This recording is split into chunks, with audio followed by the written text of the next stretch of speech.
مادرم حرفی بزن که تشنه لالایم، من که جان میدم برایت همدم تنهایم. من همیشه کودکم و گوش تو جای من است، من اگر خوبم دعایت پشت دنیای من است.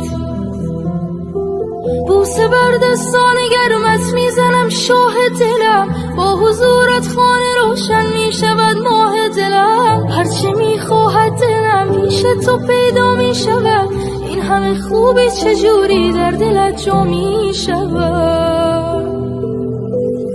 مادر همه جان و تنم، شوق نفس کشیدنم، به موی تو قسم تویی همه